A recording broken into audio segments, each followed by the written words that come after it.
Então tá. Então primeiro, preciso saber seu nome, data de nascimento, a universidade onde você se formou, a especialidade que você tem e o tempo de formado. Então, eu sou Paulo Renato Canigil, eu acabei de fazer 69 anos, nasci no dia do professor. Parabéns, professor. Me formei em 1975 na PUC, na Faculdade de Medicina de Sorocaba. Fiz a especialização em farmacologia para ser docente, então desde o início eu fui docente de farmacologia. Estou na PUC desde 10 de março de 1976 e como especialidade inicialmente a clínica e cardiologia, mas sempre atendendo idosos, acabei me direcionando à geriatria e à gerontologia quando fiz pós-graduação e especialização lá na PUC de Porto Alegre em 1992, desde quando eu prestei o concurso na Sociedade Brasileira de Geriatria e Gerontologia para ter o título de especialista. E assim eu venho. Legal. Fiz o mestrado na PUC, 1982-83, e fiz o doutorado na Unicamp em gerontologia entre 97 e 2001. A gerontologia lá é menos social, né, na Unicamp? É uma gerontologia, vamos dizer assim, médica, né? Tá. Que aborda principalmente o envelhecimento e a sua problemática, né, no que diz respeito à qualidade de vida, às patologias que podem ocorrer, e isso que eu vim contribuir com a nossa gerontologia, com uma disciplina chamada Aspectos Médicos do Envelhecimento, que visa mostrar o que é a saúde, o que é a doença e como abordar a saúde e a doença do idoso. Legal. E você pode me falar um pouco sobre como, na sua formação, né, como médico, a questão sobre o envelhecimento e velhice foram abordadas? Olha, nos anos de 70 a 75, muito pouco. A Faculdade de Medicina de Sorocaba, que é a primeira faculdade do interior do Brasil, sempre primou por um bom ensino, eminentemente teórico, com as práticas dentro do possível no nosso hospital-escola, mas uma pesquisa muito pequena. E nesse de 70 a 75 anos não se falava muito em envelhecimento e muito menos em prevenção, nem em prevenção de doenças, nem em prevenção do envelhecimento bem-sucedido, ou a prevenção do envelhecimento doentio. Então, esse assunto foi surgindo ao longo da minha carreira profissional e dessa forma que, como eu dentro da clínica e da cardiologia atendia muitas pessoas idosas, isso foi despertando o meu interesse daí e procurando fora dos bancos escolares a minha formação. No começo, nos anos 70, começo dos anos 80, falar em geriatria era alguma coisa não tão científica, principalmente para quem estava na academia, na escola, porque tinha aquela falsa ideia de fazer um envelhecimento completamente sem doença e principalmente não deixando o indivíduo envelhecer. Então existiam as clínicas de prevenção do envelhecimento patológico e que se vendia muitos produtos esses que não tinham nenhuma atuação real como protetores. Para evitar o envelhecimento? Para evitar o envelhecimento. Tá? Foi comum naquela época as chamadas clínicas Anna Aslen. Anna Aslen foi uma pessoa, foi uma médica, uma cientista, que lançou a ideia lá nos anos 30 e 40 de prevenção de um envelhecimento patológico, especialmente surgindo um produto à base de procaína chamado Gerovital H3, que foi pesquisado, usado, mas nunca nada demonstrado. Legal.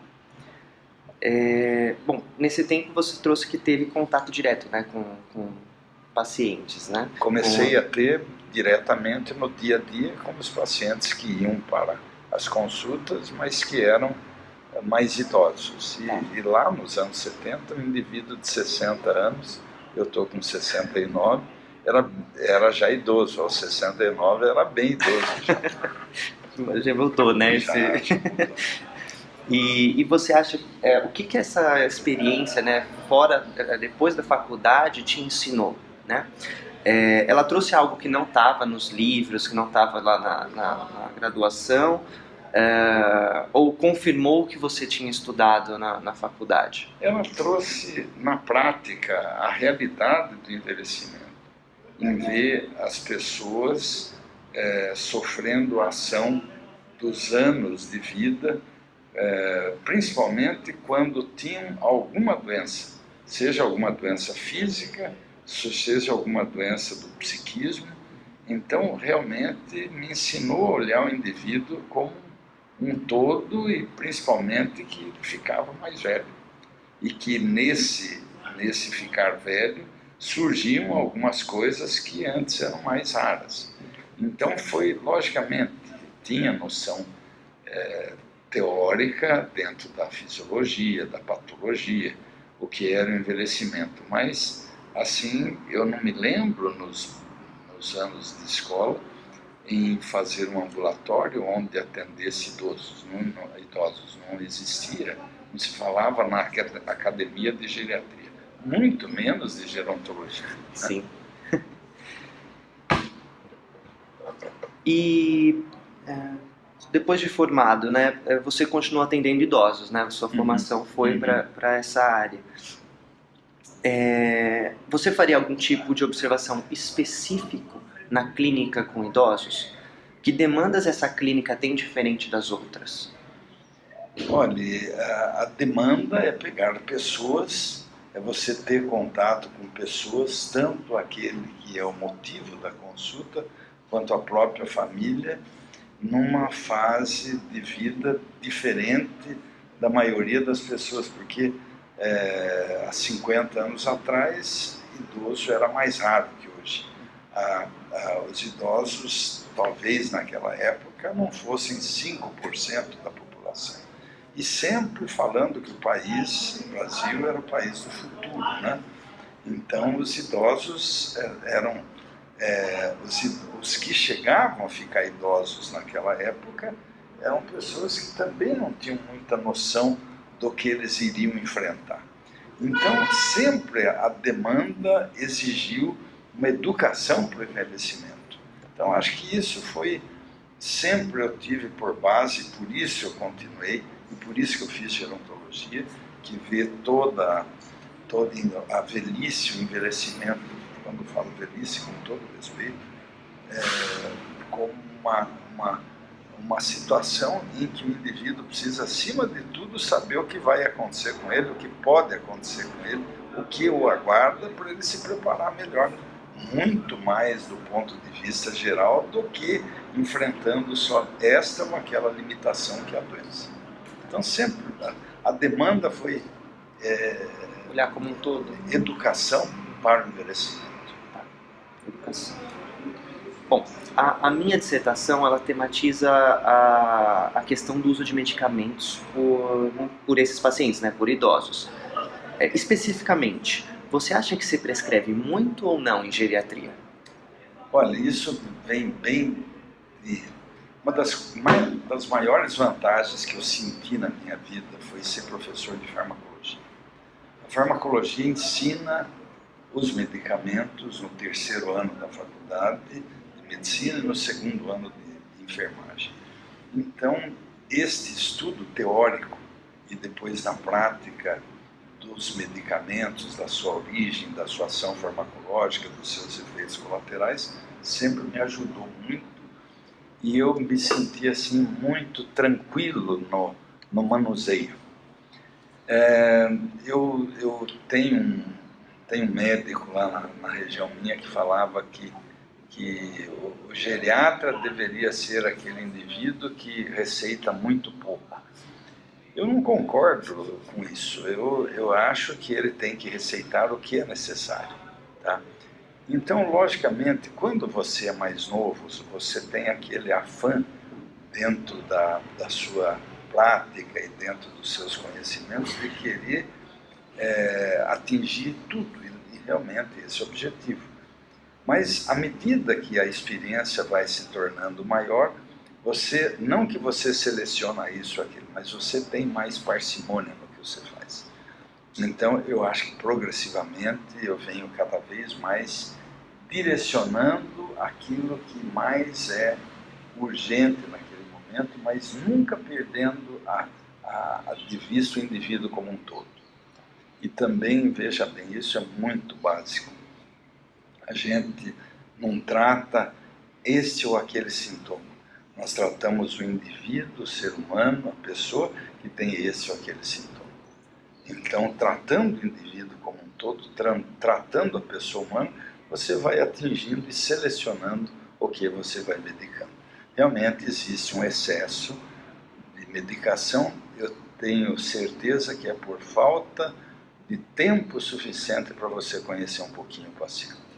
Então, realmente, na medicina atual, que prima por ser muito rápida, entre aspas, e com muitos exames, o indivíduo perde um pouco o contato íntimo com o ser humano. Certo. E então existe esse excesso, e na sua opinião, fora é unicamente o tempo de consulta? Você acha que Uma das coisas, não dá tempo de você conhecer o indivíduo. Então o indivíduo despeja os sintomas, né? Pede para o médico pedir os exames, ele já vem pronto para querer fazer os exames. E isso daí altera todo o raciocínio, toda a propedêutica que você vai fazer de primeiro ver o indivíduo. Uma coisa que poucos médicos fazem, contemplam o indivíduo, examinam, raciocinam e depois vão prescrever. Você pode fazer em 5 ou 10 minutos. Qual que é o tempo de uma consulta ideal, assim, você consideraria? Olha, eu diria que no mínimo 30 minutos, no mínimo, no mínimo. Tá? Menos, logicamente, os retornos, as revisões podem ser, não é rápidas, mais objetivas, mas você tem que conhecer o indivíduo. Sim. O ideal é ter pelo menos, hoje em dia, eu sempre trabalhei com paciente particular, sem explorar ninguém, mas foi a minha vida. Então eu sempre pude fazer consultas de 1 hora. Hoje eu levo quase 2 na primeira consulta, porque a vida vai enriquecendo você de experiências e você tenta colocar mais conhecimento. Então, principalmente hoje eu trabalho com demências, principalmente. Então, se depender muitas vezes do paciente que tem já demência, você resolve em 5 minutos. Mas tem a família, tem a situação, tem os testes que você vai fazer um rastreamento da cognição. Então, cada vez fica mais demorado. Certamente você já ouviu falar de iatrogenias medicamentosas. O que, no seu ponto de vista, é determinante para que a iatrogenia não ocorra? Há algum modo de evitá-la?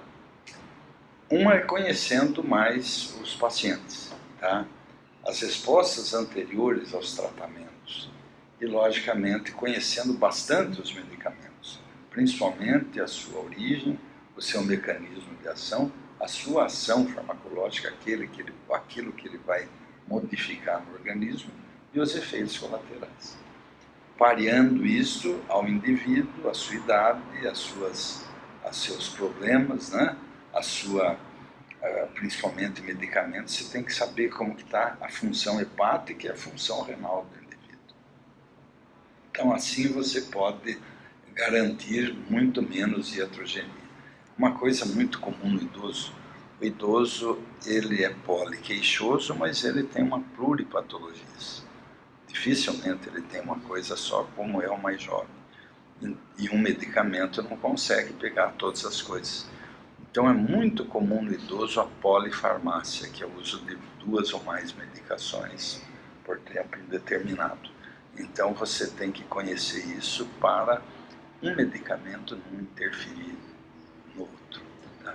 Então a pluripatologia e a polifarmácia no idoso são muito amigos da iatrogenia.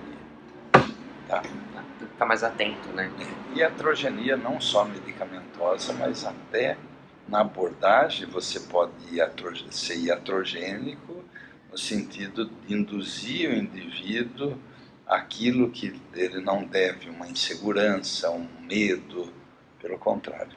Isso também a gente tem que considerar a iatrogenia não só no que você prescreve, mas no que você fala. Tá, legal.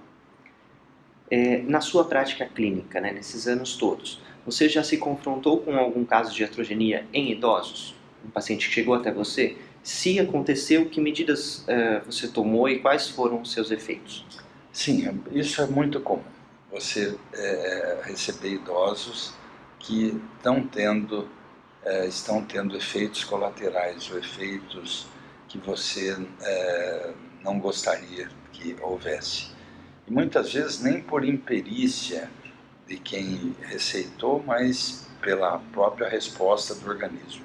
Então, a primeira coisa é identificar. Quando a gente atende um paciente, a gente sempre tem que fazer uma listagem do que o indivíduo vem tomando e uma listagem breve do que ele já tomou nos últimos tempos, para você ver se as combinações estão corretas ou não. E daí pesquisar dentro da queixa do indivíduo aquilo que pode ser efeito adverso. Por exemplo, dentro da queixa, uma hemorragia, uma dor de estômago, uma epigastralgia, dores abdominais. Isso daí é muito comum quando se usa alguns medicamentos que irritam o estômago, né? Ou o intestino. Dor de cabeça, quando o indivíduo usa vasodilatadores, algum hipotensor. Quadros de esfoliação de sais minerais, quando o indivíduo usa diurético. Então, quando usa medicamentos que vão para o sistema nervoso, como que está a lucidez, como que está a sonolência, como está o estado de vigília. Então, todas essas, você tem que olhar, continuar vendo o indivíduo como um todo. Mas uma das coisas é listar o que o indivíduo toma e as suas intolerâncias, né? O indivíduo pode saber que ele não tolera isso ou aquilo. Tá. Mas tem muito paciente que vai no médico, mas não quer tomar remédio. Não que ir no médico significa tomar remédio, mas o indivíduo se ele tem algum problema grave, ele tem que receber um tratamento. E o tratamento sempre é não farmacológico e farmacológico. Você tem que unir as duas coisas. Legal. Bom, é isso. Tem alguma coisa que eu não abordei que você gostaria de acrescentar sobre o assunto? Olha, Nélio, eu acho que principalmente isso, tanto nós profissionais da saúde, especialmente enfermeiro e o médico, a gente tem que saber um pouco mais de farmacologia do que a gente estuda. É alguma coisa que a gente sempre pode desenvolver, e a farmacologia eu já coloquei algumas coisas, principalmente a origem, o mecanismo de ação, a ação farmacológica, os efeitos colaterais, né? Então, a farmacologia. E da prática da saúde, a sua postura frente ao paciente, frente à família, a gente está para somar, para ajudar, não para restringir o que o paciente não pode fazer, não para fazer as proibições. Tem que entrar, eu colocaria para o idoso, mas para todos, você tem que entrar na ponta dos pés na vida do paciente. Quanto mais idoso, mais. Senão você choca. O impacto é maior, né? Legal. Obrigado, professor. É isso. Se você precisar de alguma coisa, você tem meu telefone.